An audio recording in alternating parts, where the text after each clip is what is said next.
Hello everyone, welcome to my DIY channel. Today, I'm going to show you how to protect wooden surfaces in a simple and budget-friendly way, while still ensuring durability and a nice appearance for your furniture or favorite wooden items. With just a few easy-to-find materials and a bit of creativity, you can do everything yourself right at home. This is the untreated wooden board. Without any protective layer, looks quite rough and dull. The natural color wood seems faded, and the texture feels dry and unpolished, giving it an old and neglected appearance. Don't worry, I'll show you how to create a type of coating that helps protect the wooden surface. With just a few steps, you'll have a protective layer that keeps your wooden items durable, clean, and looking much better. Let's prepare the ingredients. We need cooking oil and PVA glue. These two simple materials, when combined, will form the base of our homemade wood coating. Next, I'll use a measuring cup to get the right ratio for our mixture.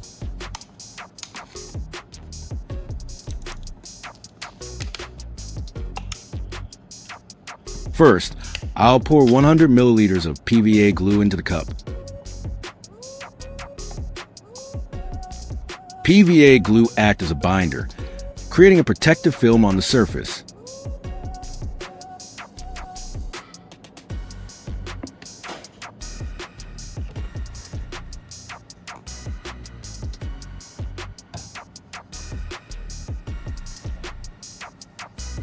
Next, add 50 milliliters of cooking oil.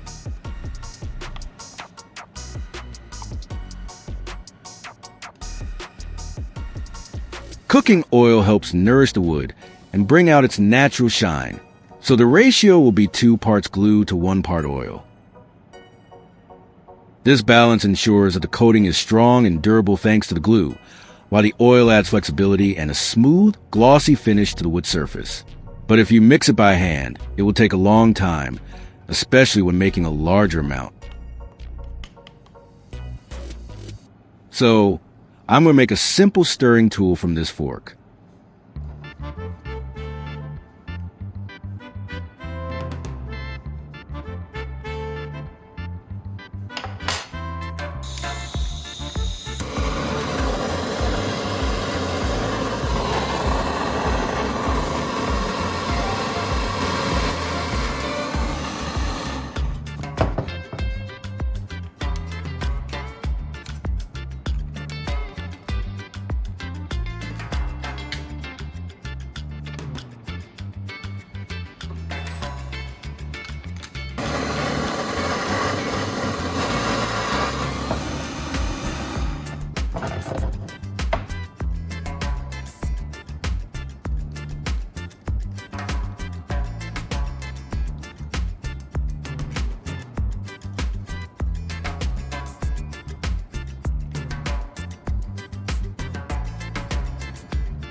To finish it off, I'll add some color to the mixture to enhance its appearance and make it more visually appealing. Here, I'll be using acrylic paint. It's easy to find, blends well with the mixture, and will give the wood a nice, vibrant finish.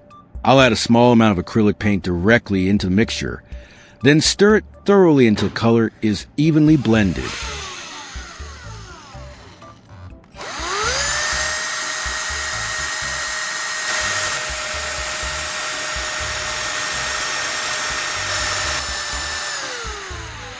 After mixing, I'll test it by brushing the mixture onto the wooden surface. This will show how well the coating spreads and how the color looks on the raw wood. Next, I'll use a small paint roller to apply the coating evenly across the wooden surface.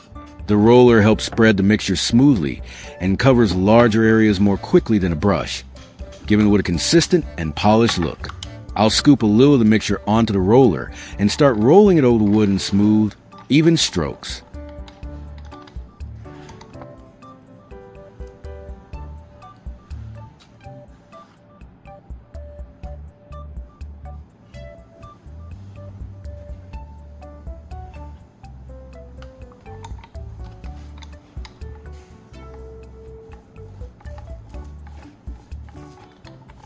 As I roll, the coating spreads across the surface, filling in the grain and giving the wood a more polished, slightly glossy look. You can see the color becoming richer and the texture smoother with each pass of the roller. I'll apply a second layer using the same roller. This second coat strengthens the protective layer, enhances the color, and gives the wood a smoother, glossier finish. After rolling, set the wood aside and let it dry completely.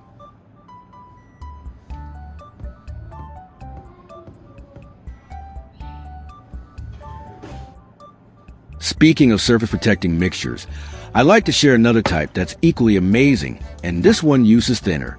To this mixture, I'll add some silicone glue. The combination of thinner and silicone creates a protective layer that is flexible, water-resistant, and very effective at sealing the wood surface.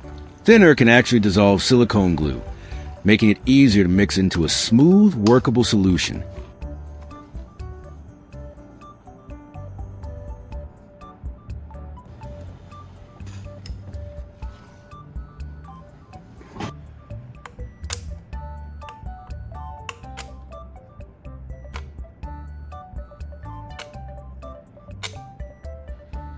Now, stir the mixture well until silicone is completely dissolved in the thinner and you get a smooth, even liquid.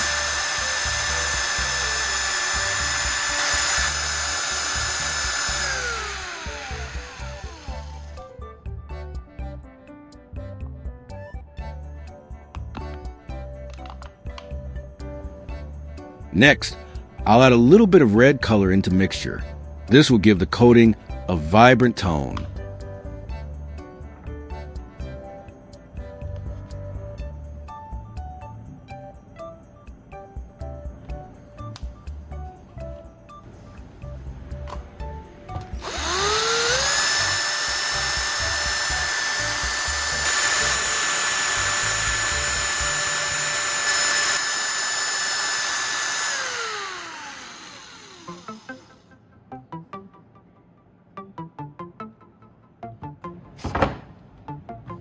Here, I have a brick that I previously tested this mixture on.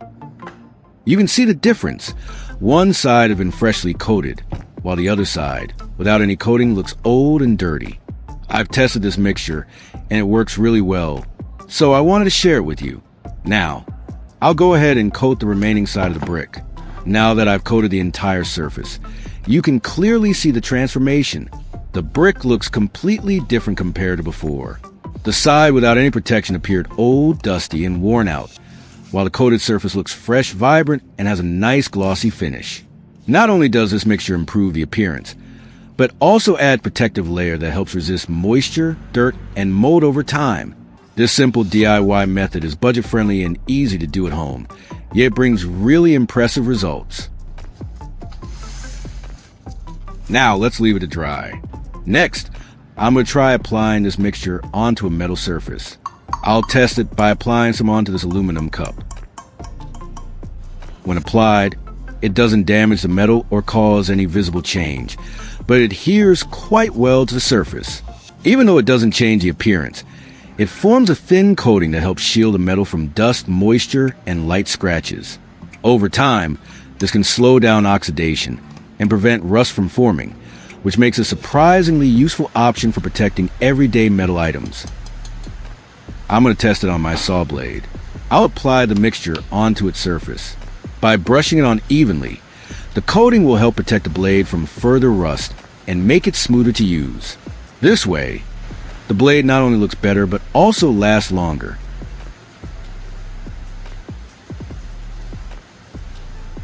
After applying the mixture,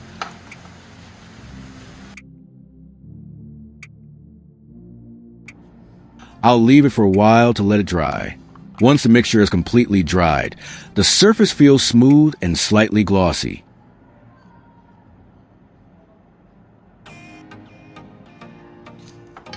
The coating forms a thin, even layer that adheres well, providing a subtle sheen while protecting against dust, moisture, and minor scratches. The wood or metal underneath looks revitalized, and the texture is noticeably more uniform and polished.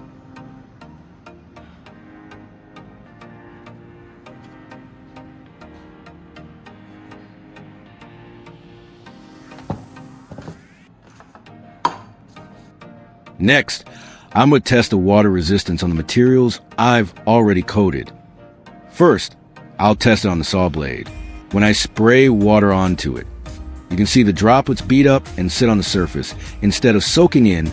This shows that the coating effectively repels water, keeping the metal protected and preventing rust or corrosion.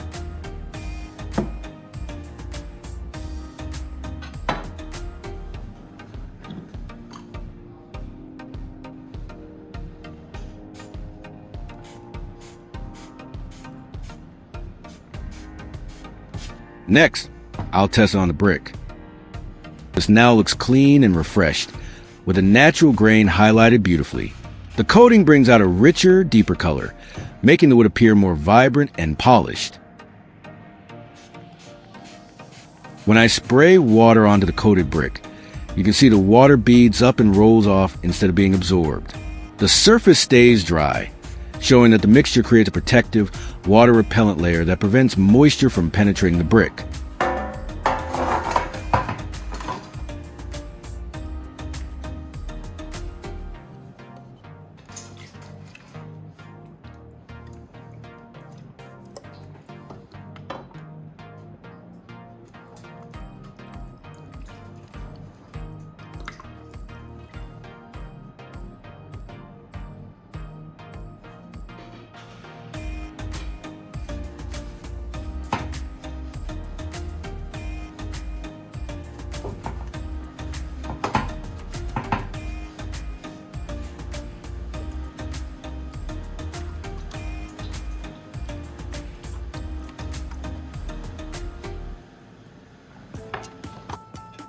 The mixture spreads smoothly but looks a bit wet and slightly glossy.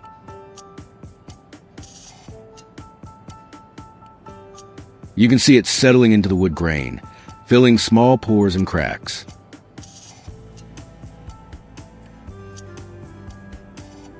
The color is more muted at this stage, and the texture is slick and slightly sticky, showing that it hasn't dried yet. It's easy to see how it will gradually enhance the wood's appearance as it sets and hardens.